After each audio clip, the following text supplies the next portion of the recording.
Boa noite a todos e a todas. É com muito prazer que nós damos início à primeira mesa coordenada do CONAS, do Congresso Nacional Brasileiro de Serviço Social em Saúde. Os nossos agradecimentos iniciais à comissão organizadora por esse evento. Quero parabenizar a todos os participantes, os palestrantes e a comissão organizadora. O meu nome é Regina Célia de Souza Beretta, eu sou professora pesquisadora da Universidade de Franca, a Unifran, e hoje eu trago para vocês uma mesa bastante interessante que vai discutir diferentes olhares da promoção da saúde em atenção a populações vulneráveis. Mas antes de começar, queria me descrever, que essa é a proposta do CONAS, né? Eu sou uma pessoa já de terceira idade, né, 60 anos, sou baixinha, tenho 1,60 m, cabelo no ombro, castanho, né, franjinha para disfarçar, cabelo liso, eu uso óculos, um óculos vermelho, eu estou com uns brincos branquinhos aqui, dourado e branquinho, e estou com um vestido preto de bolinhas brancas, né, eu gosto muito de bolinha. Então, vamos dar início. Eu trouxe aqui para todos vocês um pouco das nossas pesquisas do grupo Populações Vulneráveis e Promoção de Saúde, que é um grupo de pesquisa inserido no Programa de Pós-Graduação em Promoção da Saúde da Unifran. A Unifran, ela é referência no Programa de Promoção da Saúde no Brasil, o primeiro doutorado no Brasil e o primeiro mestrado no Brasil. Então, nós temos muito orgulho de participar aqui desse evento e trazer para vocês um pouco das nossas pesquisas. Então, eu trouxe aqui 4 alunos para discutir esses diferentes olhares, porque nosso programa, ele é interdisciplinar, né? Nós temos profissionais de várias áreas do conhecimento e isso agrega, né? Agrega valor a todos os trabalhos de pesquisa, porque são diferentes contribuições. Então, vou apresentar a nossa primeira aluna, né, a Ana Elisa Ribeiro, passar a palavra para ela se apresentar, e ela vai fazer uma discussão das populações indígenas e promoção da saúde. Então, Ana Elisa Ribeiro, a palavra é sua, você tem 10 minutos, no máximo 15, para fazer as suas considerações a respeito desse tema. Boa noite a todos e todas. Como a professora me descreveu, né, assim, sou a Anelisa Ribeiro, aluna no programa, aluna de doutorado no programa. Vou me descrever rapidamente, né, sou mulher de 32 anos, cabelos longos, castanhos, olhos castanhos. Hoje estou vestindo uma blusa preta, um colar de tucum, e sou cirurgiã dentista, com experiência em saúde indígena, hoje docente também em saúde coletiva na Universidade de Franca, e hoje venho falar com vocês sobre as ações afirmativas e o acesso à universidade pelas populações indígenas para a promoção da saúde nas comunidades. Então, como eu falei, né, o tema dessa minha apresentação, dessa minha explanação, são as ações afirmativas e o acesso à universidade para a promoção da saúde indígena. É um estudo ainda teórico, né, de literatura, sobre essas ações afirmativas para essas comunidades, para essas populações, e faz parte aí, como a professora Regina disse, do nosso programa de pesquisa com populações vulneráveis. Pode passar, Wagner. Para a gente fazer uma introdução, né, sobre a temática, as populações indígenas, elas são diversos povos no nosso país, foram mais povos, né, hoje nós temos 274 povos indígenas, e esses povos indígenas, eles tiveram diversas etapas aí de contato intercultural. Então, aqui eu coloquei 2 fotos representando essa variedade, essa diversidade cultural indígena no nosso país, que é desconhecida, e também as diversas etapas. Trabalhar a questão da saúde indígena, né, diz respeito aí a uma das maiores dívidas, né, que nós temos aí com esses povos. Por quê? Porque o acesso ao serviço ainda é um problema atual, né, a gente vê aí na questão da pandemia, o aspecto biótico foi o que mais dizimou essas populações desde a chegada portuguesa no país. Então, o trabalho em promoção de saúde, ele dialoga aí com as vulnerabilidades sociais desses povos. Pode passar para mim, Wagner? A primeira vez que se foi falado, né, da promoção da saúde dos povos indígenas, dos povos originários no mundo todo, foi na segunda conferência, que aconteceu em Adelaide, na Austrália, em 1988. E essa segunda conferência de promoção de saúde também coincidiu com os movimentos aí, com a temática do nosso congresso, desse congresso de reforma sanitária no nosso país, e também, né, da mudança aí da abordagem para com esses povos, né, saindo aí de um perfil de tutela do Estado para serem reconhecidos aí como direitos de políticas e de ações não tutelares. Pode passar para mim, Wagner? Com relação ao SUS, né, a esse Sistema Único de Saúde, foi preciso implementar tardiamente, né, um subsistema de atenção especial à saúde indígena para que essas populações conseguissem o acesso. Ainda é utopia falar que elas conseguiram, né, de forma efetiva, mas o acesso que eles têm hoje, né, de acordo com essa conformação aí dos subsistemas de atenção à saúde indígena, que tem sempre um polo base nas comunidades, né, próximas comunidades, esse polo base referencia aí a atenção secundária, a atenção terciária, e com o apoio sempre da Casa do Índio, né, nas regiões aí de cidades urbanas, na qual esse indígena pode, então, ter um local de estadia, um local de espera para receber a atenção em saúde. Vou passar um vídeo rápido, 1 minuto, só para compartilhar com vocês, uma vez que eu não sou indígena, né, venho aqui falar em nome deles, então eu trouxe um vídeo aí para falar um pouquinho da realidade da saúde indígena no país. Esse vídeo é só um recorte. Pode colocar, Wagner.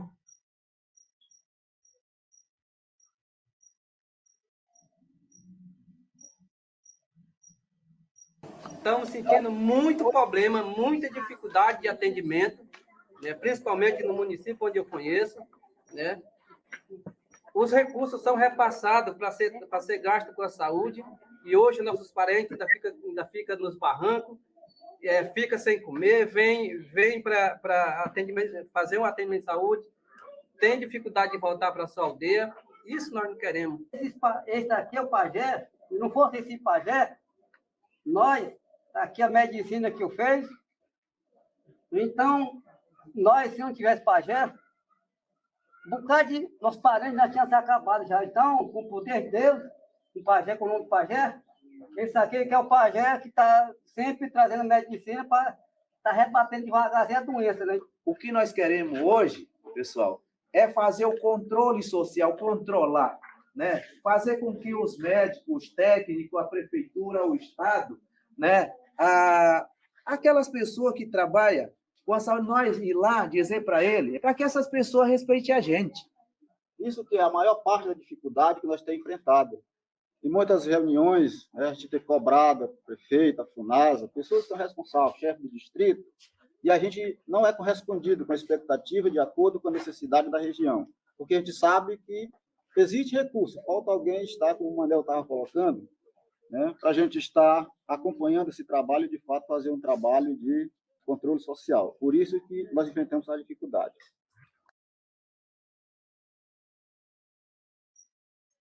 Então, era esse o vídeo que eu queria passar, né, dar um pouquinho de voz, um pouco de espaço para que as lideranças, os agentes indígenas de saúde, os pajés, né, os médicos tradicionais da cultura indígena pudessem aí expressar, igual foi expressado nesse vídeo, já que ainda essa área intelectual é elitizada, existe ainda uma branquitude muito forte, né, então quis trazer um pouquinho de como eles descrevem aí o atual, a realidade de saúde deles. Igual, como eu ia falando, né, o histórico, apesar de em 1988 os indígenas já não serem mais considerados sob guarda, sob tutela do Estado, a Política Nacional de Atenção à Saúde Indígena, ela só surgiu em 2002, e a Secretaria Especial de Saúde Indígena ainda foi mais postergada, né, em 2010, que se conseguiu efetivar uma secretaria que não chegou ainda a exercer a função que ela deveria. Pode passar, Wagner? Então, né, esse é o histórico aí da questão da saúde indígena, do acesso, dos direitos, né, direitos que foram privados, direitos que foram postergados, e considerando o perfil epidemiológico também desses povos, eles têm uma letalidade, um aumento muito maior com relação à população brasileira, né, dos indicadores de saúde, e a promoção de saúde, nesse sentido, ela se justifica, né, ela tem impactos nessas condições de saúde para a qualidade de vida dessas populações. Pode passar, Wagner. Com relação à promoção de saúde, o que eu gostaria de trazer, assim, o aspecto mais, que dialoga mais com essa questão das ações afirmativas, do acesso à universidade, diz respeito ao empoderamento, né, tanto dos indivíduos como a comunidade. Nesse vídeo a gente consegue ver a articulação entre os diversos atores da saúde, né, as populações indígenas, elas vêm ensinando aí o trabalho em conjunto muito mais do que a forma que a gente faz, né, uma forma muito mais efetiva. Então, esse empoderamento para a promoção da saúde das comunidades indígenas, ele pode ser tanto individual quanto coletivo, e possibilita maior controle aí dos próprios determinantes de saúde. Pode passar, Wagner? Aqui, entrando mais um pouco na nossa temática aí do acesso indígena ao ensino superior, né, a oferta de oportunidades de formação superior para esses povos também vai dialogar com os princípios, né, de autonomia, de empoderamento, e pode vir a ser, né, um fator de promoção de saúde se esses direitos, se a forma de abordar essas populações culturalmente diversas forem seguidas. Pode passar? Também esse aspecto vai dialogar com os Objetivos do Desenvolvimento Sustentável para 2030, com relação à promoção da prosperidade, bem-estar para todos, né, contribuindo aí com a igualdade de direitos também. Pode passar, Wagner. E o objetivo desse trabalho, dessa apresentação de hoje, então, é compreender como é que essas ações afirmativas na área da educação pode levar ao empoderamento, pode modificar essas relações culturais de poder na nossa sociedade, né, e promover, né, os objetivos do desenvolvimento sustentável e a redução das desigualdades na saúde indígena. Pode passar. Com relação às ações afirmativas, né, elas tiveram... Parece um pouquinho que está pequeno aqui. Deu erro aqui, parece um pouco. Elas são um conjunto de ações idealizadas para que a equidade seja possível, né, então, em diversos setores, e no setor da educação, a lei de cotas, surgiu com um projeto de lei de 2008 e foi também consolidada em 2012, como uma possibilidade de reservar vagas nas universidades para indígenas, né, combinando a frequência da escola pública, renda e cor ou etnia. O que eu queria trazer, né, sobre essa questão das ações afirmativas é que os povos indígenas, na verdade, eles encontraram brechas na legislação, né, porque em nenhum momento existiu cotas específicas para a população indígena, e sim uma cota racial, enquanto que se a gente for ver com relação aos indicadores de acesso e também de formação superior, os brasileiros, né, têm uma porcentagem aí de 4,7% de negros que têm o ensino superior concluído, 5,3% de pardos, enquanto que as pessoas, né, brancas, né, têm aí quase 15% de conclusão do ensino superior. Existe uma desvantagem com relação a todas as raças, que justifica aí as ações afirmativas, mas o ponto crucial que eu queria trazer é que a categorização indígena ela é inexistente.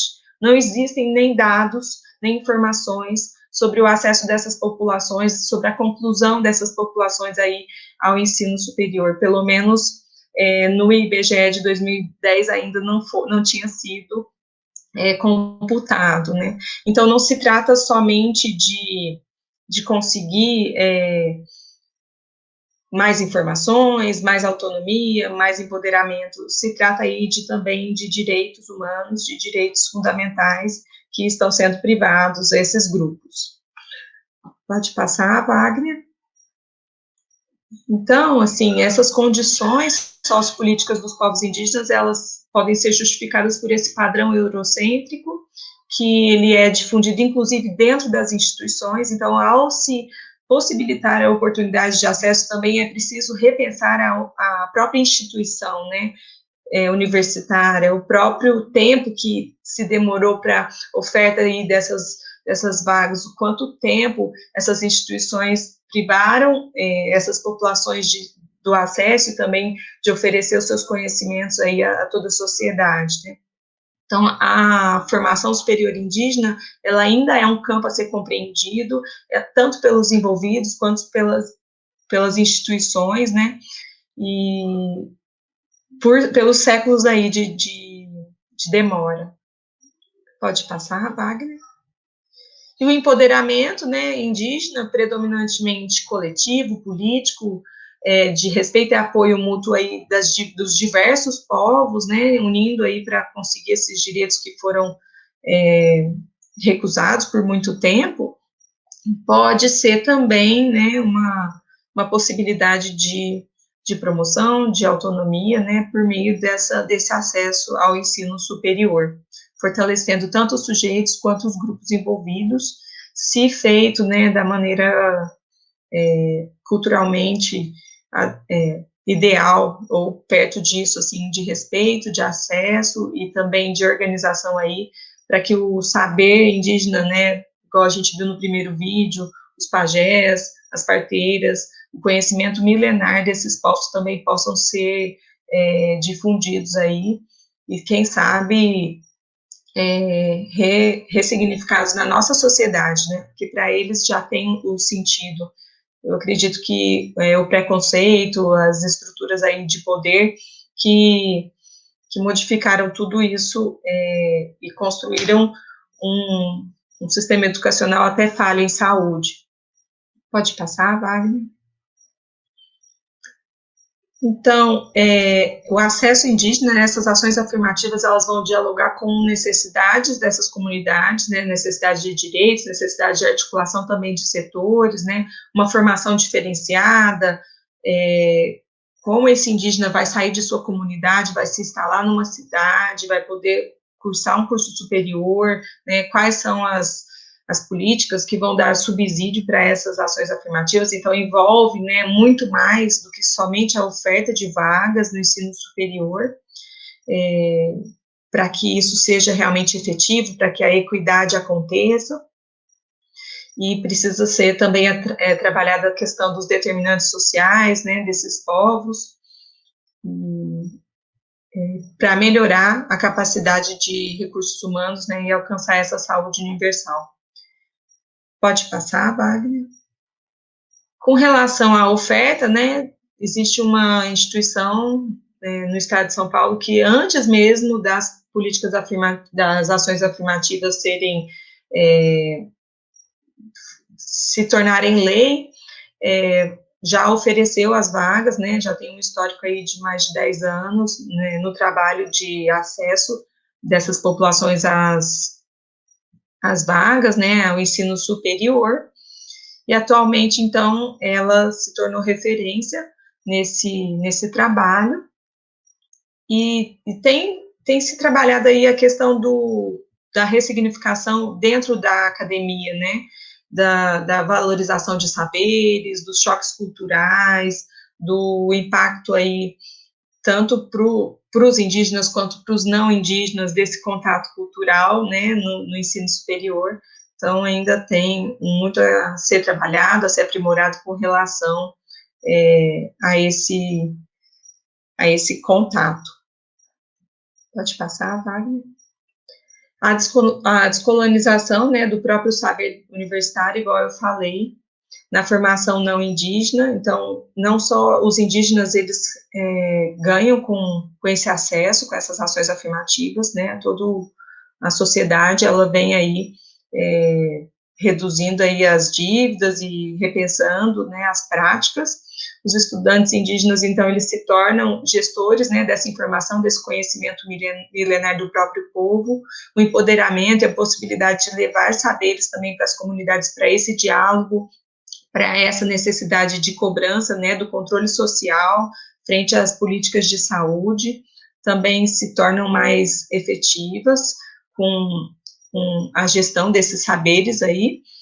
E, então, o acesso à universidade, ele pode ser uma ferramenta de empoderamento social e promoção da saúde dessas populações, se todos esses aspectos forem contemplados, se as instituições de ensino puderem aí também estar abertas à transformação. Pode passar, Wagner? Como conclusão, né, a representação desses povos nos diversos âmbitos da sociedade, ela é muito baixa, e na educação superior mais ainda. Então, não são só direitos inerentes, né, existem interesses políticos, econômicos, e nessa atual conjuntura a gente sabe, né, só o discurso da ONU a gente já sabe. A concretização das políticas afirmativas ainda para essas populações é muito recente, precisa ser aprimorada, precisa ser desenvolvida. Não são todas as instituições de ensino que têm um preparo, que não são só cotas, né, não são só grupos raciais diferentes, são culturas, são formas de receber, de acolher esse estudante indígena, né, e apesar dos desdobramentos para promoção da saúde, ainda existem incertezas com relação a esses retrocessos políticos e sociais atuais, com essas violações dos direitos fundamentais à dignidade humana dessas populações. Então, era isso que eu queria falar hoje. Agradeço, não sei se eu passei muito do tempo, e é isso. Obrigada. Valeu a pena. Muito obrigada, Ana. Eu queria orientar o pessoal que está nos assistindo que deve fazer perguntas pelo chat. O pessoal da organização vai nos passar, porque não tenho como olhar as perguntas por aqui, tá? Eu queria, então, já passar a palavra para o nosso próximo doutorando, né?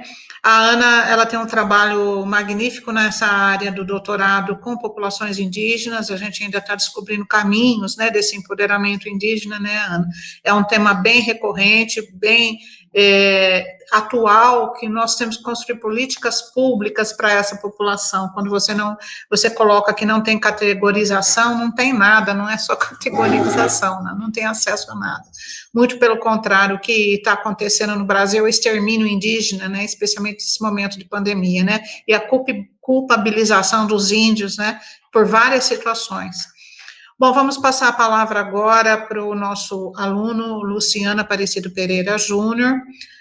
Luciano, ele é doutorando e ele vai se apresentar, ele é doutorando do nosso programa de pós-graduação em promoção de saúde da Unifran, nosso aluno também.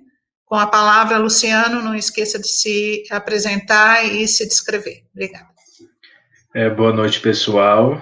Como a Regina falou, meu nome é Luciano, eu sou psicólogo, sou doutorando do programa de pós-graduação em promoção da saúde, e para me descrever, eu sou pardo, cabelo crespo, uso barba, olhos castanhos escuros, estou vestindo uma camisa amarela, meio palha, e tenho 24 anos.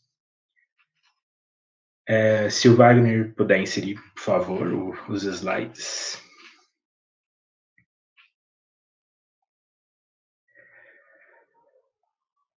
Pode passar, Wagner.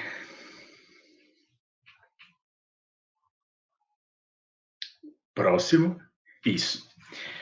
Pessoal, eu vou abordar um tema que é a cultura da paz como ferramenta para a prevenção do ato infracional e da violência, a partir de uma pesquisa que foi desenvolvida no ano passado, com adolescentes em conflito com a lei. Foi realizada em um CREAS de uma cidade do interior do estado de São Paulo. Pode passar, Wagner. Primeiramente, a gente tem que compreender como se dá esse processo sociohistórico da visão, tanto da infância quanto da adolescência dentro do nosso país. Todo esse processo para que haja um reconhecimento desses sujeitos enquanto sujeitos em desenvolvimento e para que se garantam todos os direitos que essas duas populações, tanto as crianças quanto os adolescentes, possuem. E aí nós sabemos que até a chegada do Estatuto da Criança e do Adolescente, houve uma luta muito grande para que ele se estabelecesse. Então, ao mesmo tempo que nós comemoramos aí os 30 anos de SUS, nós também comemoramos os 30 anos de Estatuto da Criança e do Adolescente, pensando na questão dos direitos, né, dessa população e da proteção integral desses sujeitos. E a promoção da saúde, ela adentra esse trabalho, né, junto aos adolescentes em conflito com a lei, pensando a cultura da paz que está inserida dentro da promoção da saúde.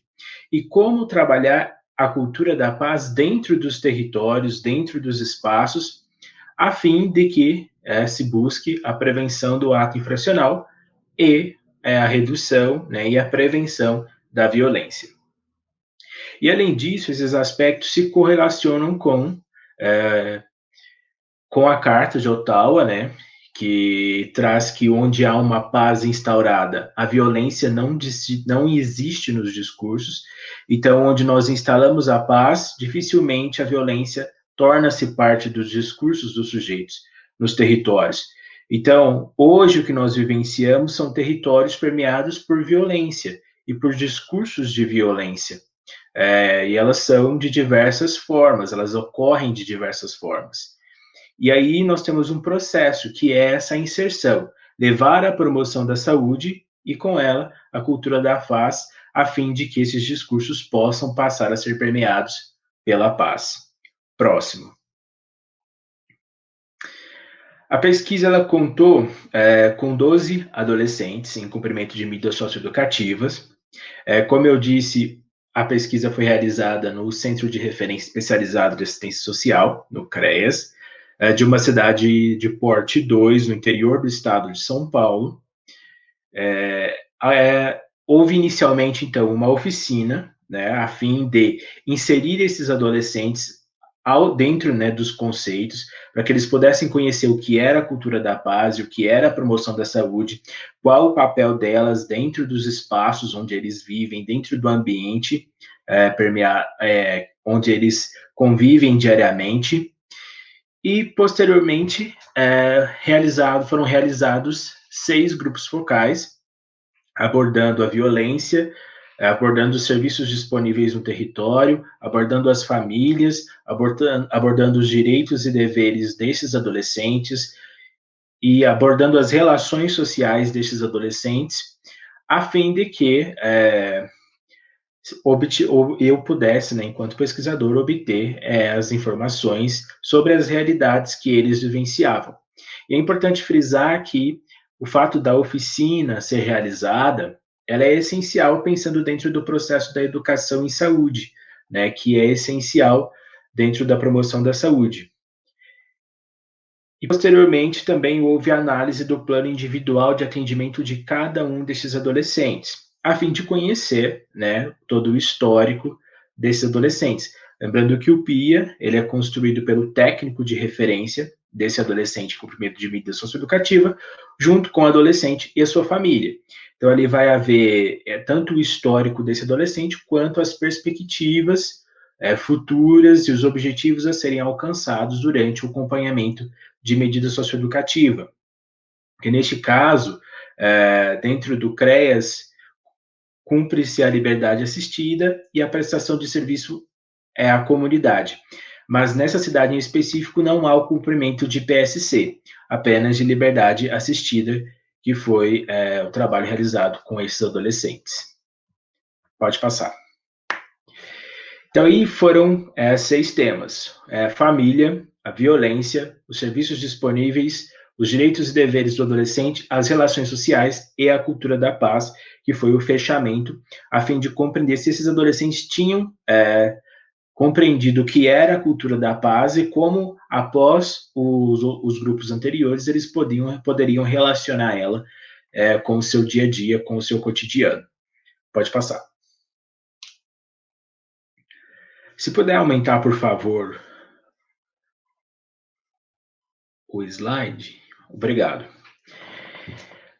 E pensando aí agora nos resultados, né, e nos discursos tanto dos adolescentes, uma coisa que eu havia esquecido, os pais desses adolescentes também participaram, eles foram entrevistados por meio de uma entrevista por pautas, e aí eu vou trazer agora para vocês tanto discursos dos pais quanto discursos dos adolescentes. Os adolescentes vão estar codificados pela letra P, e os pais responsáveis, em sua maioria mães, vão estar as mães estarão codificadas pela letra M e os pais pela letra F. Os discursos dos adolescentes e dos pais, eles eram permeados de conflitos familiares, com uma relação fragmentada, uma relação bem abalada, as famílias em sua maioria com a ausência da figura paterna, a questão da transgeracionalidade. Então, por exemplo, o tráfico de drogas já havia ocorrido na família, então a gente vê uma reprodução dentro dessa mesma família, o uso e abuso de álcool e outras drogas também, perpassado de geração em geração, os conflitos familiares também, tanto dos pais com seus próprios pais, tanto dos pais com os seus filhos. E também a questão do acesso, né, aos serviços públicos, do acesso ao mercado de trabalho. Quanto aos serviços públicos, foi possível observar ainda uma dificuldade de um encontro entre os serviços e esses adolescentes. Então, um elo que fizesse com que esses sujeitos fossem interligados. Então, ainda há uma dificuldade, e isso a gente ainda tem muito que caminhar para que esses adolescentes sejam inseridos nos serviços, né, e para que uma nova perspectiva dentro de um trabalho intersetorial e interdisciplinar possa se começar a partir dessa relação que deve ser a mais próxima possível entre serviços e adolescentes. Além do mercado de trabalho, em que esses adolescentes retratam o preconceito que vivenciam e a negação, né, de uma vaga, de ser inserido, se ele é de determinado bairro onde há a existência do tráfico, eles dizem que o currículo dele já é descartado por ser daquele determinado bairro. Então, eles vivenciam esse preconceito no cotidiano, essa dificuldade de se inserir no mercado de trabalho, e também a questão da educação.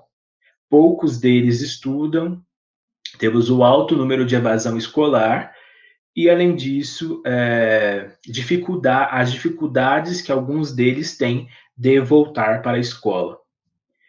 E aí tem alguns relatos, né, que eles trazem do fato de não conhecer o pai.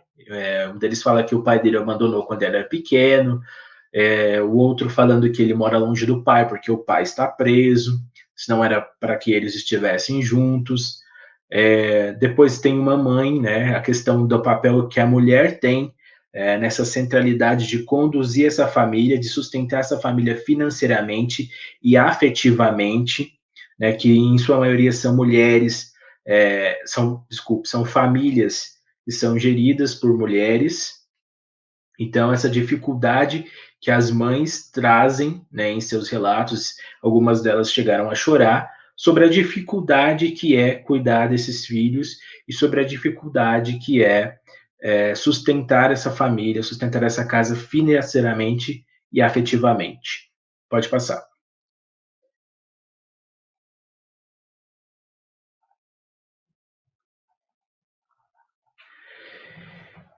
E aí nós temos também que pensar os problemas que existem nas redes, né, dentro dos territórios, a fim de trabalhar essa questão das medidas socioeducativas e dos adolescentes que estão em cumprimento de medida socioeducativa. Nós temos o SINASE, o Sistema Nacional de Atendimento Socioeducativo. Ele ainda é muito recente, ele tem muita coisa para caminhar, enquanto política, né, sendo inserido aí no trabalho com essa população, mas ele tem que ser colocado, ele tem que ser inserido para que se debata em cima dessa temática, para que o SINASE possa ser de fato cumprido. Então, nós temos as políticas, então é preciso fazer com que essas políticas sejam aplicadas, a fim de garantirmos uma proteção integral para esses adolescentes, a fim de garantir os direitos sociais e os direitos básicos desses adolescentes. Às vezes a questão da atenção, principalmente em saúde, às vezes ainda está um pouco restrita às medidas socioeducativas de internação ou de semiliberdade, mas a saúde ela também deve ser debatida, né, dentro dos espaços onde há liberdade assistida e a prestação de serviço à comunidade por parte desses adolescentes. Então, é preciso que a rede trabalhe, é preciso que a rede funcione. Outras falas, eles trazem falas de abordagens policiais, trazem falas de melhorias para a própria cidade. Eles utilizam, por exemplo, a bicicleta como meio de transporte, que é muito comum para esses adolescentes. Então, eles reclamam do buraco, reclamam da dificuldade que é andar pela cidade. Então, o foco não é somente a questão do ato infracional, quando ele cometeu e por que cometeu, mas as perspectivas que esses adolescentes têm a olhar para o seu território, a olhar para a sua cidade e as demandas dessa cidade. A questão do emprego, a questão do trânsito, a questão da saúde, a questão da segurança pública. Então, tudo isso é importante. Pode passar. E todo esse conhecimento adquirido, né, e construído, melhor dizendo, dentro dos grupos, ele foi essencial para que se reconhecesse as limitações que existem na gestão pública, as limitações que existem no funcionamento do território, dos serviços, as dificuldades que as equipes possuem em atender esses adolescentes. Então, nesse CREAS havia uma equipe muito reduzida para uma quantidade muito grande de adolescentes que demandavam por atendimento. Então, o olhar para o profissional também é muito essencial. E o que eu senti falta, pensando, a equipe, ela não tinha um assistente social ali de referência. Era uma psicóloga e uma terapeuta ocupacional. Mas aí a gente vê a demanda e a importância que é de se ter um assistente social como referencial, né? Dentro dessa prestação, dentro dessa aplicação da medida socioeducativa como técnico de referência desses adolescentes. E aí esses adolescentes, em outras falas, eles também questionam a questão da igualdade, né, entre eles e os filhos de ricos, que eles falam, a questão da liberdade, o poder ir e vir. Eles dizem que eles podem sair agora, mas se eles vão voltar para casa, eles não garantem, eles não sabem. Então, é viver na insegurança.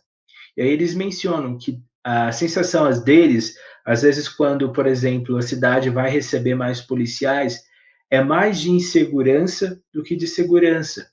Então, como que é essa relação desses adolescentes com a questão da liberdade, a questão do preconceito, a questão da igualdade e do atendimento ao seu atendimento e do acesso aos serviços disponíveis no território?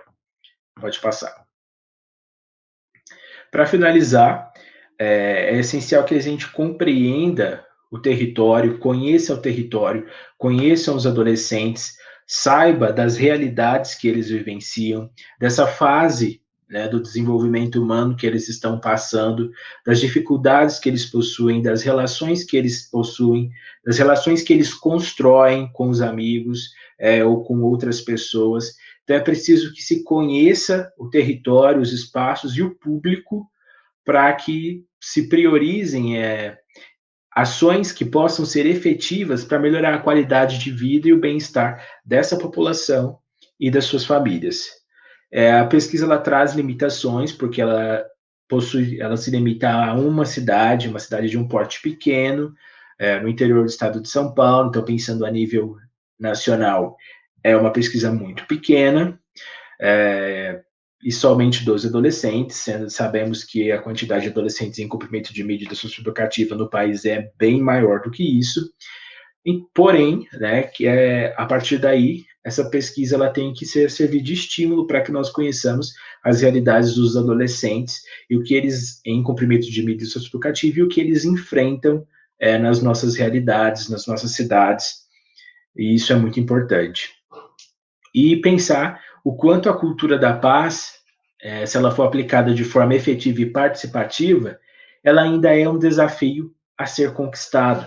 É preciso que a paz seja inserida nos discursos. Embora nós vivenciemos ainda um ciclo onde a violência é muito presente, então o sujeito que tem seu direito violado e há uma reprodução aí da violência, nós precisamos fazer com que a cultura da paz ela seja inserida nos discursos. As pessoas passem a falar de paz e não mais de violência. E é isso, pessoal. Muito obrigado.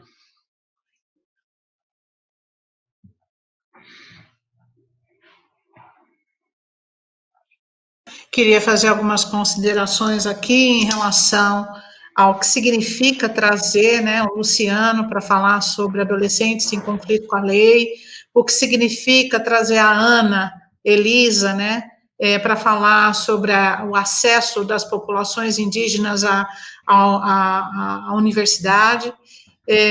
A Ana, ela não falou, mas ela é dentista, né? Ela é da área da odontologia, e o Luciano é psicólogo. Então, vejam que o nosso programa de pós-graduação da Unifran, em promoção da saúde, ele tem esse olhar interdisciplinar que eu falei, e queria dizer para vocês, né, que o Luciano tocou numa questão importante, que é o acesso do assistente social aí, como equipe de referência, né, Luciano? E também, né, nesses programas de promoção da saúde. Muito se discute sobre saúde, sobre SUS, sobre a reforma sanitária brasileira, mas pouco se discute no Brasil sobre promoção da saúde. O que significa promoção da saúde, né? Significa bem-estar, qualidade de vida, que a gente deseja para todas as pessoas nesse planeta, especialmente para os brasileiros. Porém, né, a situação peculiar dos brasileiros hoje, ela é mediada pelos determinantes sociais de saúde. E quando a gente traz essa mesa como proposta, a gente traz, então, dentro de uma perspectiva de que há populações que enfrentam determinantes sociais e impactam as condições de saúde dessas populações. E nós podemos falar, então, sobre os índios, né? Podemos falar sobre adolescentes em conflito com a lei, porque essa população que nós chamamos de grupos vulneráveis, né? Nós podemos falar que eles vivem marcadores sociais, em decorrência da renda, em decorrência da classe social, da raça, da etnia, né? das situações de risco que são exacerbadas, né, junto com a vulnerabilidade, questões de discriminação, né, exploração, opressão, privação de, vamos dizer assim, material, né, até de condições de se alimentar, né, em relação à segurança alimentar e outras questões. Então, agora, para o nosso próximo trabalho, pensando que nós também temos populações que são extremamente exploradas, né, e nas outras mesas que eu participei, nós fomos, chegamos à discussão de que os trabalhadores do SUS, do Sistema Único de Saúde, eles têm vivido situações extremamente exaustivas, né, extremamente difíceis nesse momento da pandemia, mas não é uma coisa nova. A pandemia ela só agravou. Na verdade, os nossos trabalhadores, tanto do SUS como do SUAS, né, o Sistema Único de Assistência Social, também vivem os mesmos processos, que tanto para uma área quanto para outra se agravaram agora com a pandemia. Então, eu trago agora para vocês, né, a psicóloga Tassiana Algarte, ela vai se apresentar também para vocês, e ela vai apresentar uma pesquisa direcionada, né, à discussão dos trabalhadores sociais que estão inseridos no Sistema Único de Assistência. Tassiana. Olá, boa noite. Meu nome é Tassiana, sou branca. Hoje estou com o cabelo liso, mas ele é ondulado. Não estou usando brinco nem colar. Estou com um vestido e um moletom preto, que hoje esfriou um pouquinho aqui em Franca.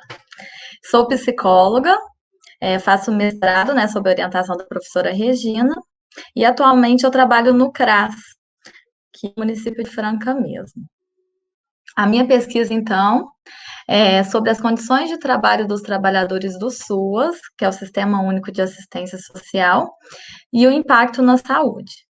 É uma pesquisa que foi aprovada e tem o apoio da FAPESP.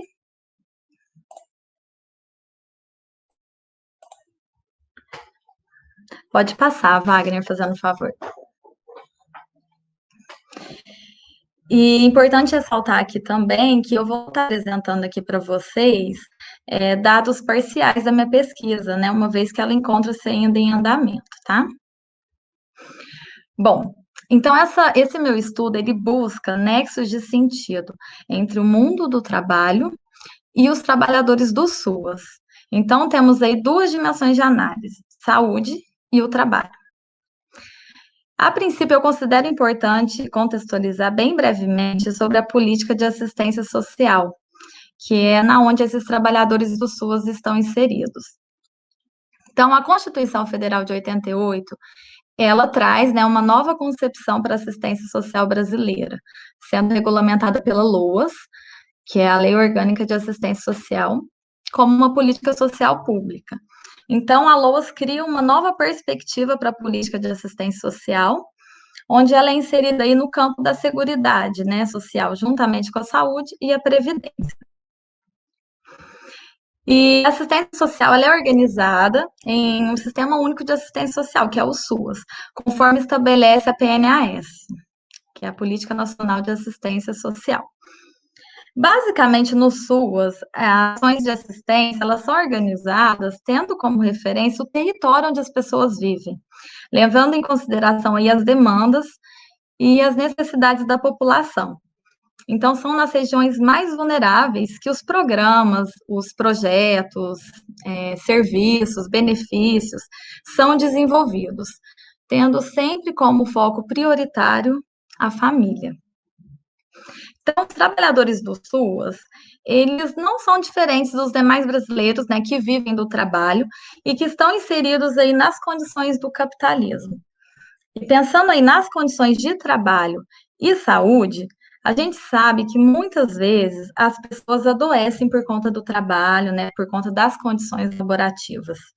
Então, quando isso ocorre, o trabalhador ele não consegue ter uma boa qualidade de vida, né, devido aí ao surgimento de sofrimento, insatisfação e até doenças, né, que desencadeia aí um desequilíbrio físico e mental, influenciando diretamente a saúde aí dos trabalhadores.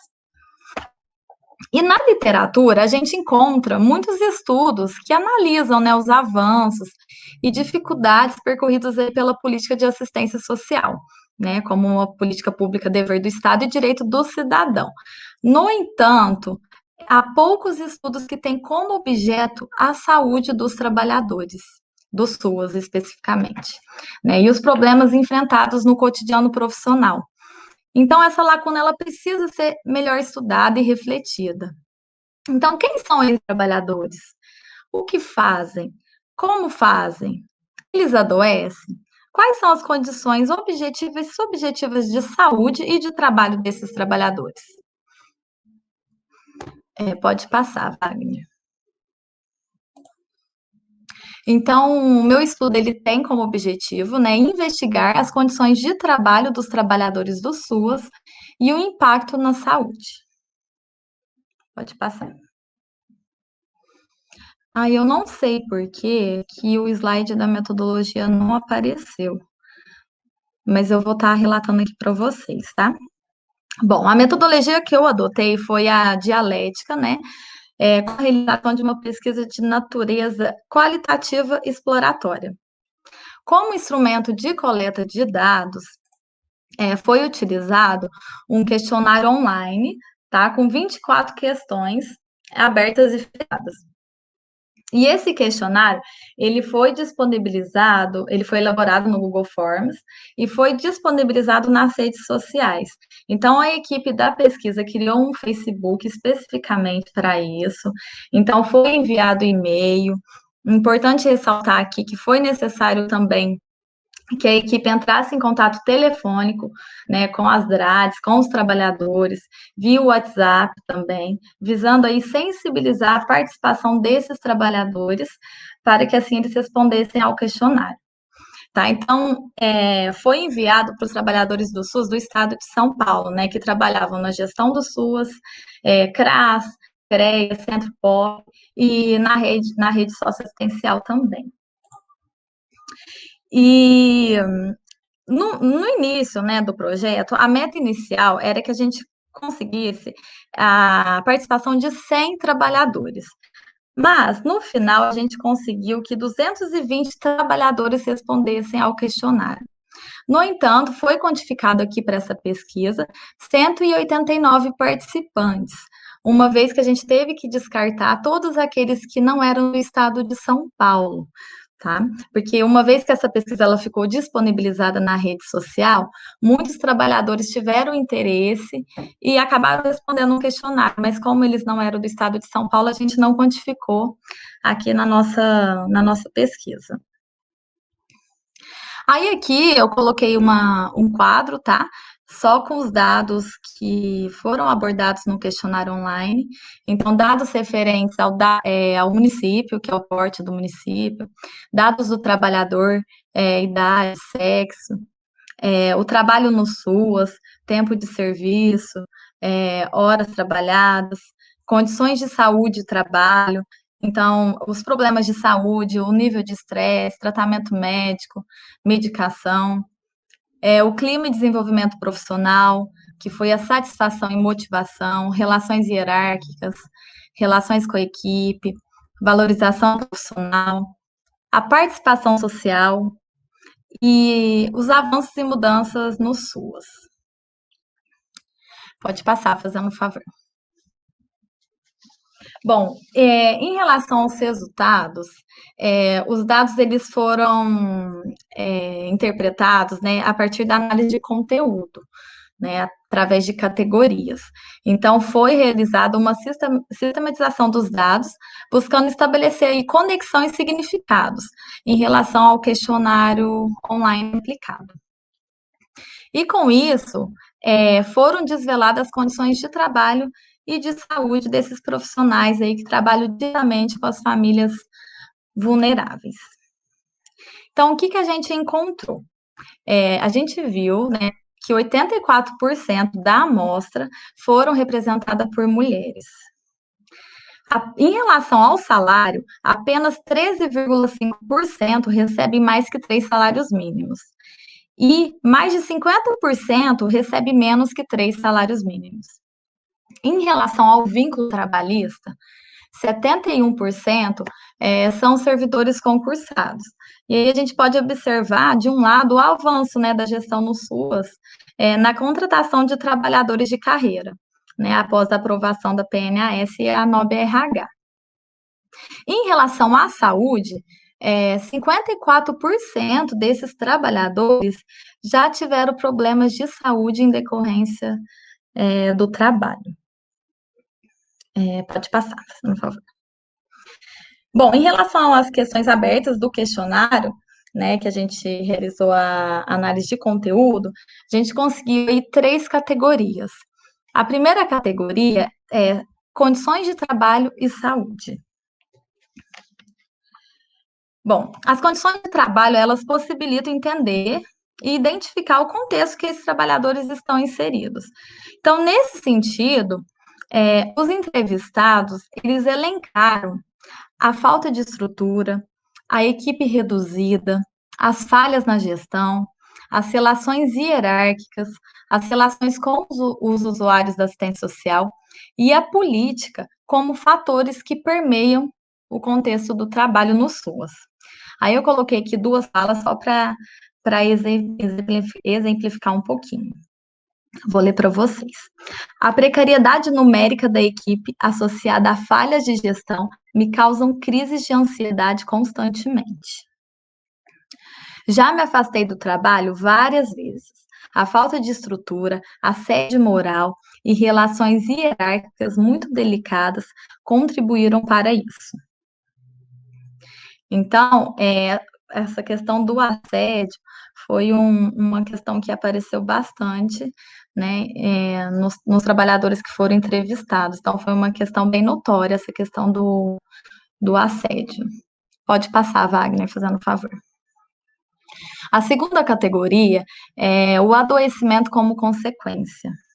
Então, são comprometimentos diversos em relação à saúde em decorrência do trabalho. Importante citar aqui que a maioria é de fundo emocional. Adquiri em um determinado momento fobia de atendimento. Passei por muitos momentos de estresse, e isso somatizou em muitas crises de ansiedade e problemas neurológicos. Tudo o que vivenciei contribuiu significativamente para o desenvolvimento do transtorno de ansiedade generalizada, associado à depressão e à síndrome de burnout. Então, sendo assim, a gente percebe que as condições do trabalho incidem diretamente aí nas condições de saúde desses trabalhadores do SUAS, interferindo aí na qualidade de vida e tendo como consequência o adoecimento, como a gente pode ver nas falas desses trabalhadores. Pode passar, Wagner. E, por fim, a terceira categoria é a necessidade de avaliação médica e tratamento medicamentoso.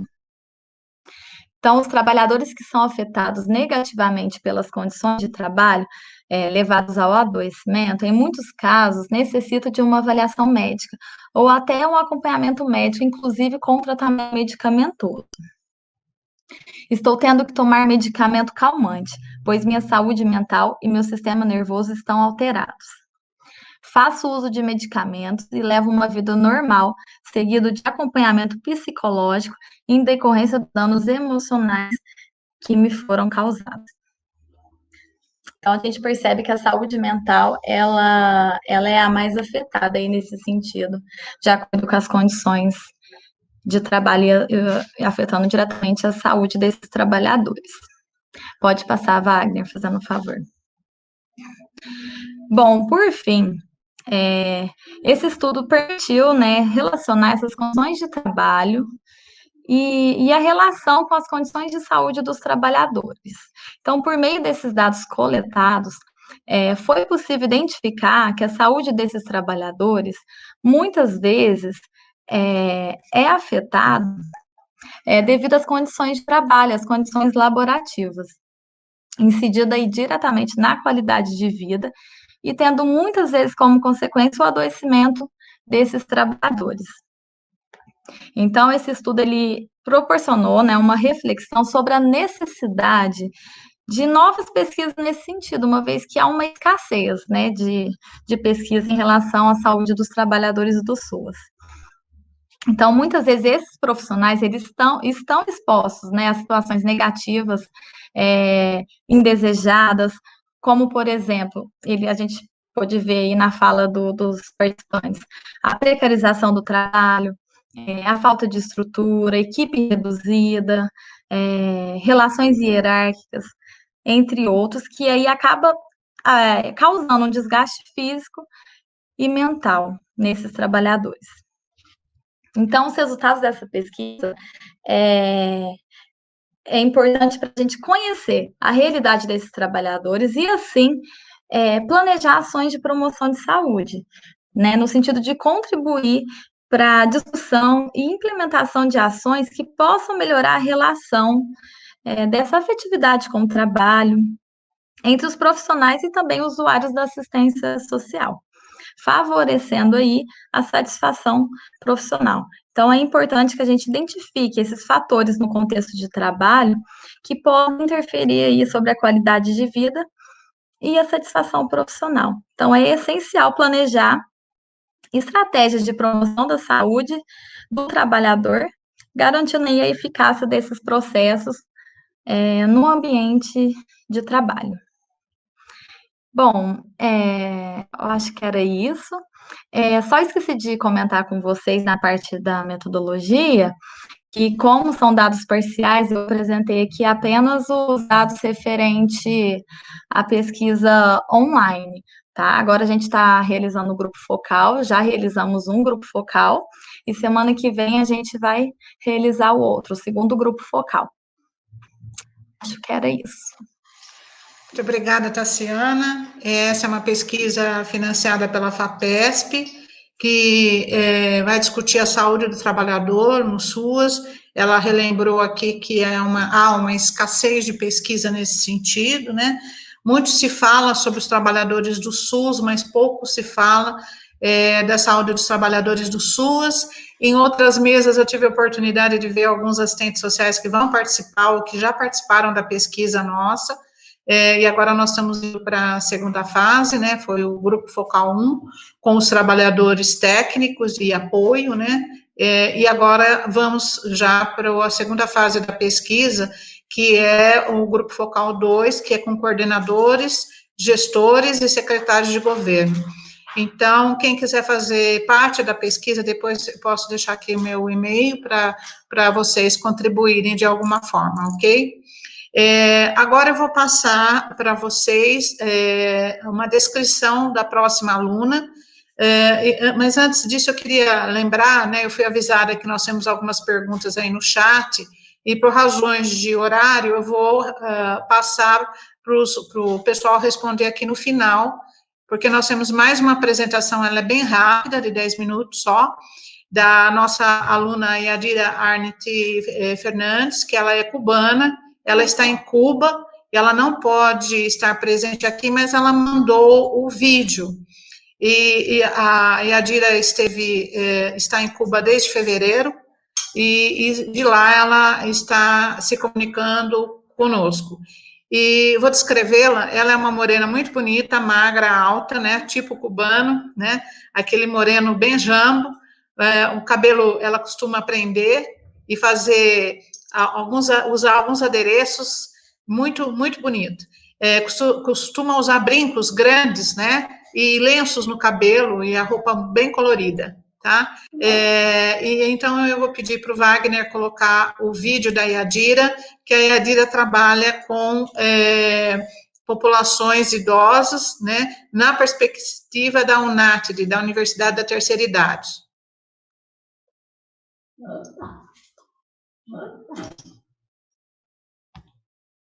Olá, boa tarde. Meu nome é Yadira Arnett Fernandes, sou aluna de doutorando do Programa de Pós-Graduação em Promoção de Saúde da Universidade de Franca, Unifran.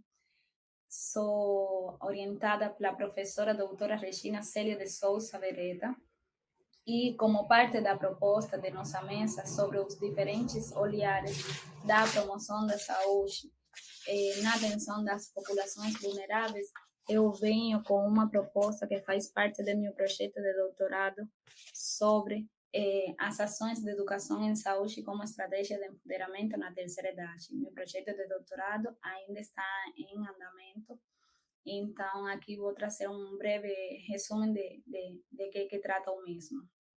Eu escolhi este tema sobre o envelhecimento, tendo em conta que o envelhecimento populacional é entendido hoje como um fenômeno mundial, social e complexo, o qual é de fato inerente a todos os seres humanos. Então, conhecer um pouquinho e entender esses fatores físicos, biológicos, sociais, familiares, pessoais e culturais que estão presentes na vida dos indivíduos contribui para um melhor entendimento deste processo como tal.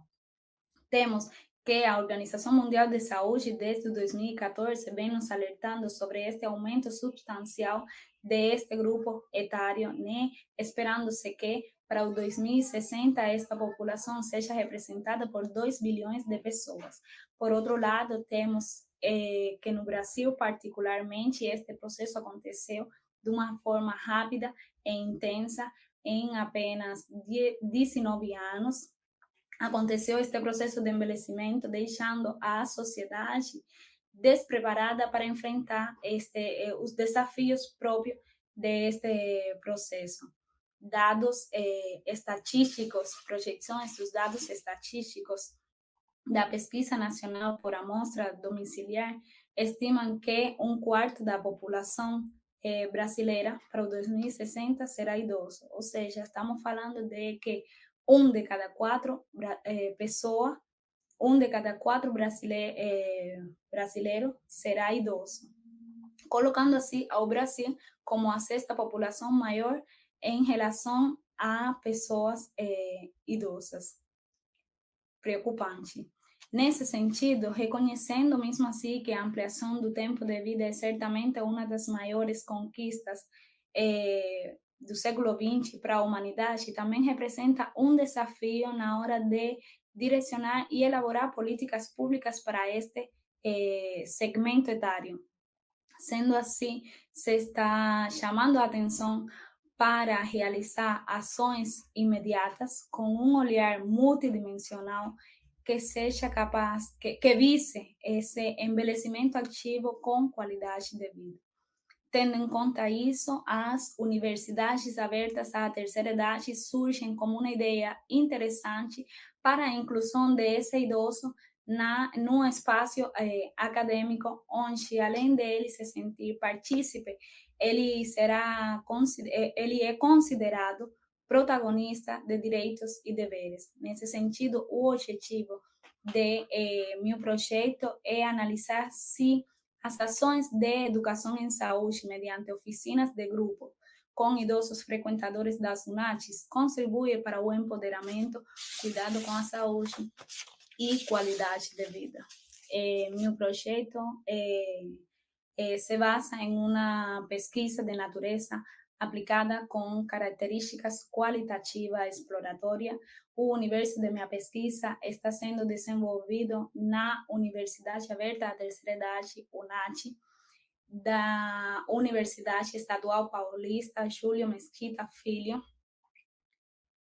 O projeto da UNACH ele faz parte do projeto de extensão universitária, a qual pretende, mediante a oferta de cursos, palestras, oficinas, entender este processo de envelhecimento tanto desde o ponto de vista dos idosos partícipes, como das novas gerações que têm que aprender a lidar com esta realidade atual. Ao se tratar de uma pesquisa desenvolvida com seres humanos, a gente teve a aprovação do Comitê de Ética da Universidade de Franca e, posteriormente, a gente cumpriu com todos os requisitos estabelecidos na resolução do Conselho Nacional de Saúde para tratar com seres humanos. Sendo assim, em resumo, a pesquisa, minha proposta de pesquisa consiste na realização de 12 a 15 encontros, os quais acontecem uma vez por semana durante 1 hora e meia, as mesmas inicialmente, desde o início, né, a gente levou uma série de propostas de temas que tem a ver com a educação em saúde, para saber se eram do interesse dos participantes. E nesse momento surgiram outros temas que também os participantes trouxeram, que achavam interessantes para serem debatidos durante os encontros. Dentro deles, temos os direitos do idoso, o Estatuto do Idoso, educação sexual, ou seja, sexualidade na terceira idade, doenças crônicas não transmissíveis, relações familiares e comunidade, integração, inclusão social, empoderamento, envelhecimento ativo e autonomia. Foram alguns dos temas que a gente abordou durante nossos encontros. Como instrumentos de coleta de dados, a gente realizou um estudo do perfil sociodemográfico para conhecer um pouco as características, padronizar quais eram as características de nosso grupo de pesquisa, com o grupo de idosos que a gente ia trabalhar. Também se realizou uma entrevista semi-estruturada no início, no primeiro encontro e no último encontro, para estabelecer um comparativo sobre qual era a percepção que tinham os idosos sobre educação em saúde, qualidade de vida e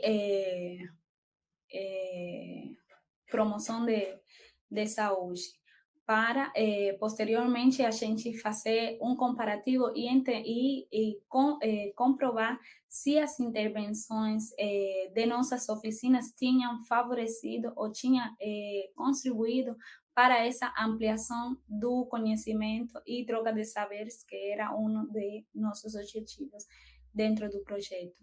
A gente também utilizou as dinâmicas de grupo como outro instrumento na coleta de dados, baseada na teoria de Davidoff, de 1988, a teoria da atividade, já que as dinâmicas de grupo são uma ferramenta muito interessante na hora de criar esse ambiente de trocas de saberes, onde todo mundo é protagonista e partícipe desse processo de construção do conhecimento. A gente também, em todas as oficinas, a gente seguiu, né, os construtos de Paulo Freire, dentro deles autonomia, liberdade, diálogo e problematização, estabelecendo um processo de construção de conhecimento de uma forma horizontal, ou seja, todos aprendendo com todos, todo mundo era protagonista. Então, ao final de cada encontro, a gente fez um questionário com 10 perguntas, né, para entender, a fim de avaliar como tinham sido esses encontros.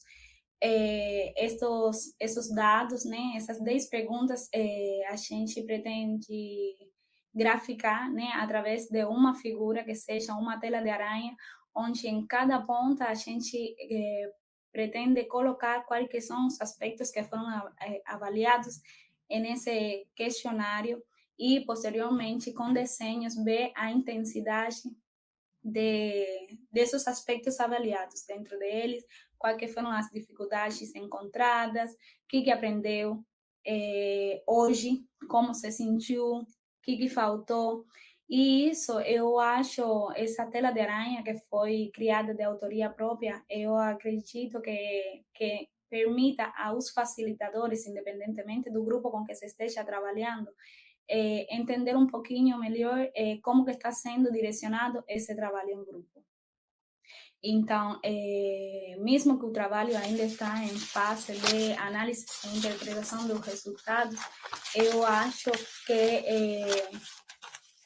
do momento, a educação pode ser uma importante aliada para o desenvolvimento de ações tanto no âmbito social, de saúde, assim como de assistência, atuando ainda como apoio para o enfrentamento das adversidades advindas desse processo de envelhecimento. Muito obrigada. Ok, Yadira traz a importância da educação em saúde, né? Ela foi fazer as oficinas dentro da Universidade Unesp, que nós conseguimos autorização, né? Com o pessoal da UNATD, né? Tem vários temas lá que o pessoal discute, mas não havia essa discussão da educação em saúde na terceira idade. Então, assim, o cuidado com saúde, pensar no bem-estar, pensar no envelhecimento saudável, ativo, enfim. Pessoal, nós temos algumas perguntas aqui, e eu vou passar, em primeiro lugar, para a Ana Elisa, depois para o Luciano, enquanto a gente vê aqui no chat o que tem ainda para a gente discutir. A Adriana Barbosa disse que ela esteve em 2018, ela visitou algumas aldeias e algumas cidades, né? E ela, assim, as pessoas não têm noção da realidade indígena, especialmente em relação a crianças e adolescentes. Ela queria que você comentasse um pouco da sua vivência em relação a isso. Então, sobre a minha vivência, né? Eu trabalhei 1 ano no Parque Indígena do Xingu, mais especificamente com 5 comunidades, 5 etnias, os Camaiurá, Ikpeng, Trumai, Quincede, Camaiurá, Ikpeng, Trumai, Waurá e Caiabi. E nesse ano de trabalho, né, a gente sabe que em saúde indígena,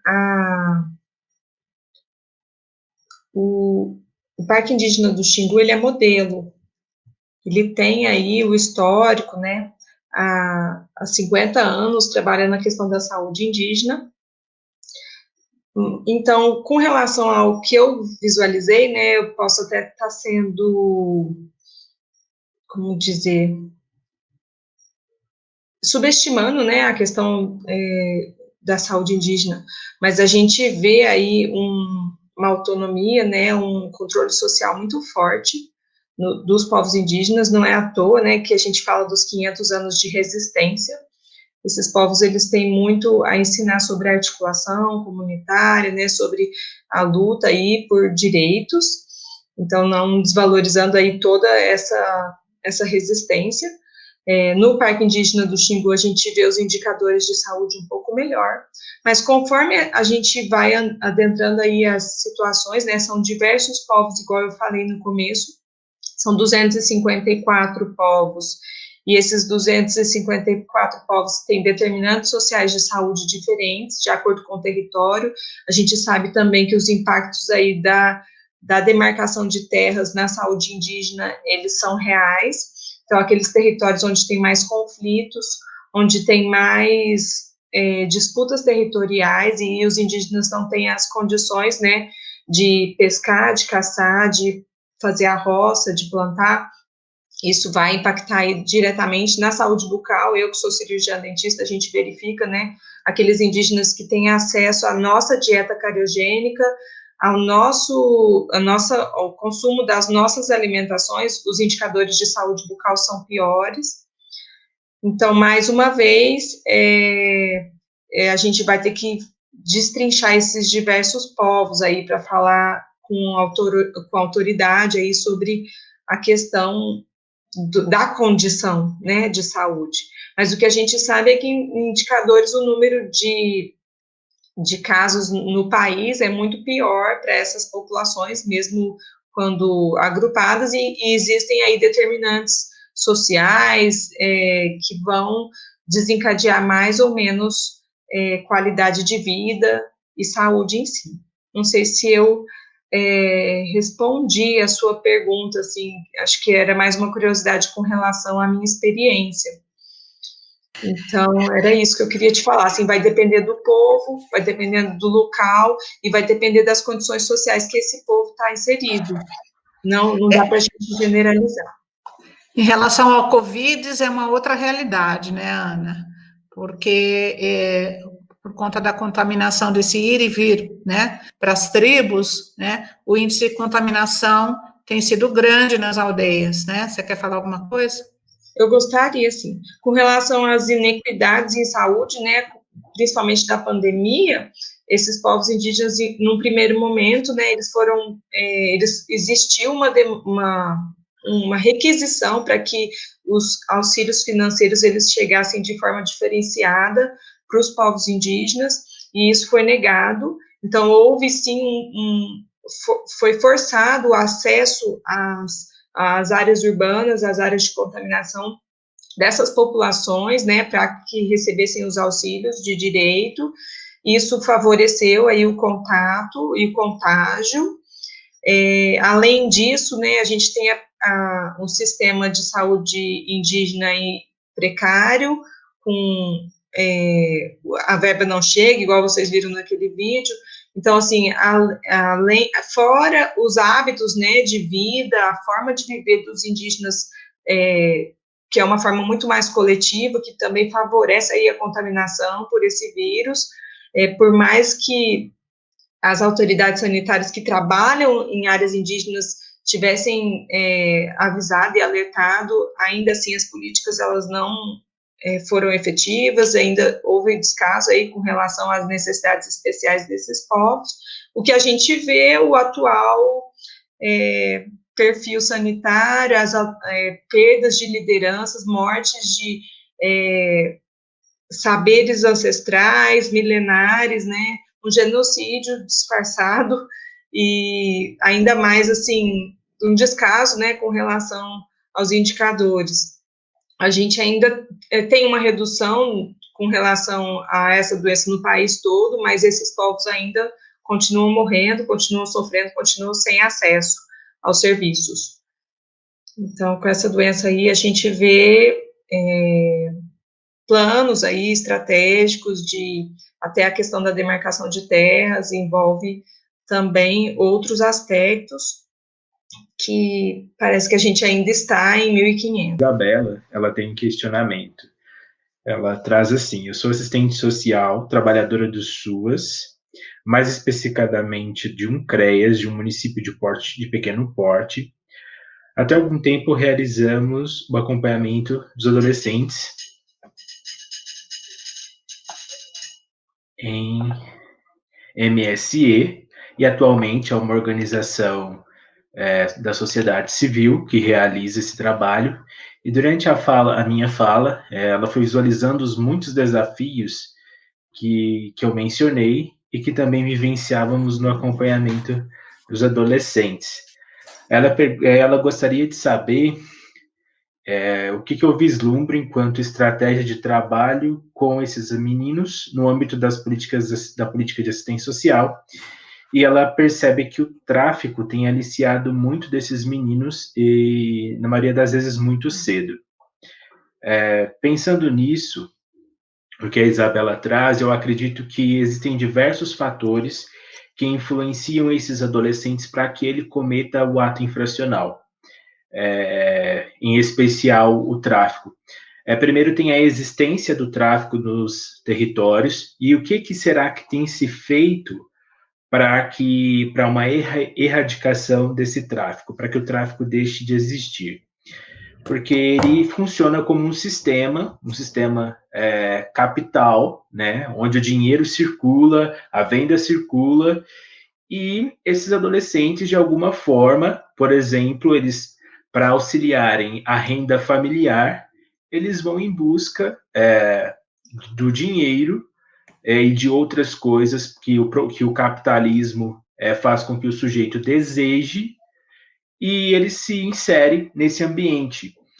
E, além disso, além dessa questão, então, do auxílio à família, a questão do capital que o tráfico movimenta, também tem a questão do mercado de trabalho. Então, o adolescente, ele pode ser um menor aprendiz, um jovem aprendiz, a partir dos 14 anos, mas as vagas ainda são muito pequenas para atender a demanda de adolescente, de jovem que ainda quer se inserir no mercado de trabalho. Então, o tráfico ele passa a ser uma alternativa frente a essas portas que se fecham para esse adolescente. Então, o tráfico e o funcionamento do tráfico, ele envolve diversas coisas. E eu acho que o nosso trabalho, o essencial, é trabalhar em cima das políticas que nós temos. Nós temos as políticas e nós precisamos fazer com que essas políticas aconteçam e cheguem aos territórios.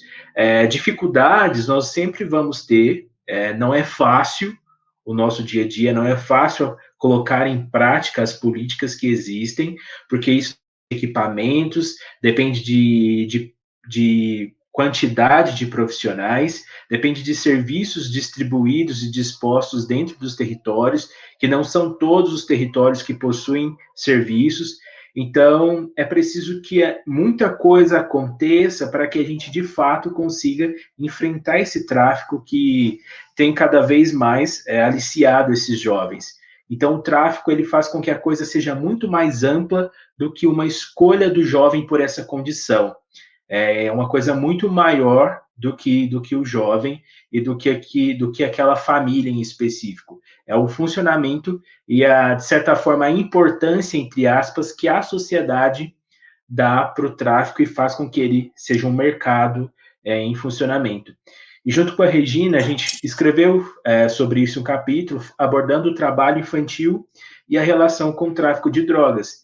E ambos são uma relação de violação de direitos. Então, vários direitos estão sendo violados constantemente, tanto no trabalho infantil, quanto no aliciamento do tráfico desses adolescentes, e quando eles se inserem nesse ambiente. Luciano, deixa eu só fazer umas colocações, porque ninguém quer ir para o tráfico, né? As pessoas vão para o tráfico por falta de opções, né? E ninguém se torna adolescente infrator ou adolescente em conflito com a lei da noite para o dia. São várias privações, né, afetivas, relacionais, privações materiais, o não acesso a serviços públicos, discriminação por etnia, raça, etc., são os marcadores que vão se sobrepondo a essas vulnerabilidades, a esses processos de desigualdade. E aí, sem alternativas, né, nós não estamos falando que todas as pessoas que vivem em essas condições vão ser infratoras, vão praticar crimes. Ao contrário, né, a maior parte das pessoas em situação de pobreza e miserabilidade encontram estratégias duras, difíceis de sobrevivência, e não vão para o tráfico. Então, é uma pequena parcela que vai para o tráfico, que se insere em atos infracionais, né? Eu coordenei durante muitos anos programas de adolescentes em conflito com a lei, e posso falar para vocês que é possível fazer um trabalho, sim, com os adolescentes, mas um pouco disso que o Luciano trouxe, nós precisamos ter uma rede no território, e o ECA já vinha falando isso para nós, não é uma novidade, né? Nós precisamos que o sistema de garantia de direitos, ele funcione, que nós possamos ofertar na área da educação, na área da saúde, na área da segurança pública, melhores condições, na área do lazer, da cultura, né? Existem bairros, né, pelo Brasil todo, que são guetos, e que se tornam, vamos dizer assim, espaços, territórios de tráfico e de violência. Então, como é que a gente reverte isso? A gente reverte com a cultura da paz, com a prevenção, com programas, e a longo prazo, né? Infelizmente, nós temos hoje nos nossos cárceres, nas nossas penitenciárias, os meninos que foram adolescentes em conflito com a lei, né? Muitas vezes eu recebo cartinhas lá de dentro da penitenciária, relatando o que está acontecendo. Vocês vão me falar, mas como é que você consegue? Eles mandam entregar. Uma ocasião eu cheguei no meu serviço e tinha as cartinhas dos meninos. Como chegou ali, eu não consegui identificar, mas posso falar para vocês, né, que é muito difícil depois que essas situações de risco já estão instaladas. Mas quando já estão instaladas e a gente tem a possibilidade de atender um menino no CREAS, em medida socioeducativa em meio aberto, é preciso que a gente tenha, ou no CREAS, ou na ONG, equipes preparadas para isso e que possam acionar essa rede de proteção, tá? Porque não adianta colocar o menino lá na Fundação Casa, a hora que ele retorna da Fundação Casa, o território é o mesmo, a situação de vulnerabilidade e miséria é a mesma, e não adianta a gente ficar culpando a família. E aí eu vou dar sugestão para o pessoal aí que se interessou, a Isabela, né? Isabela, pega o livro, o vídeo, né? O Juízo, para você assistir e entender, né, quais são as contradições do capitalismo, as contradições de um país que fala de direitos, mas ao mesmo tempo que viola esses direitos, ok? Bom, tem mais alguma pergunta? Quer falar, Lu?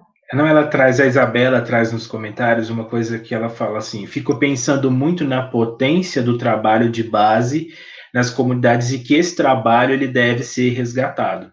Com certeza, ela tem toda a razão. O território, né, as pessoas que estão lá, elas que conhecem os problemas, né? E assim, nós temos que fortalecer as famílias lá no território, né? Quanto mais nós trabalharmos sob o ponto de vista da rede, sob o ponto de vista das lideranças comunitárias, melhor nós vamos enfrentar a questão da violência lá nos bairros, lá na periferia. É a presença do Estado, né? A presença do Estado. O Estado tem que colocar alguma coisa no lugar do tráfico. O que que é? Políticas públicas, né? Políticas protetivas, né? É isso. É olhar muito para essa singularidade dos sujeitos, né? Para a gente não poder generalizar e saber que cada indivíduo, frente a uma situação, vai comportar de uma maneira diferente de outro. Então, tem as potencialidades, as habilidades de vida que a gente tanto trabalha, que vai auxiliar de alguma forma a definir como vai ser o futuro desse indivíduo. São diversos fatores que influenciam. Ok. Mais alguma questão que surge? Não? Não? Vocês querem falar alguma coisa, Tassiana? Tassiana, tem um comentário aqui da Mariana Menezes, que eu ia me esquecendo, que ela fala: a realidade do Piauí em relação ao SUAS é bem diferente de São Paulo, infelizmente. Eu acho que ela quis dizer aqui que é pior do que a realidade de São Paulo, né? Mas, Mariana, eu vou deixar aqui o meu e-mail para vocês. Quem quiser anotar, por gentileza, fazer contato comigo e me contar um pouco da realidade dos outros estados. É regina.beretta, com 2 T's, @unifran.edu.br. Eu convido vocês que são do SUAS a mandar os relatos aqui para nós, tá ok? Quer falar, Tassiana?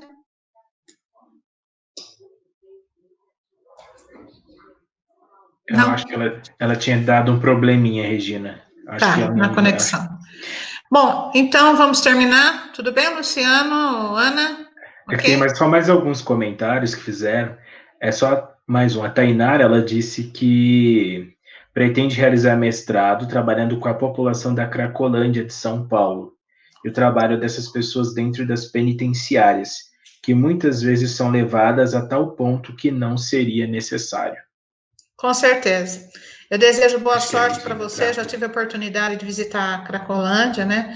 E como eu falei, fiz parte também do Ministério do Desenvolvimento Social no programa CRAC é Possível Vencer, que depois acabou se perdendo por várias razões dentro dos ministérios, né? E acabamos deixando 4 bilhões de reais sem usar dentro do programa CRAC é Possível Vencer. A proposta era ótima, mas não houve uma articulação política entre os 9 ministérios que faziam parte.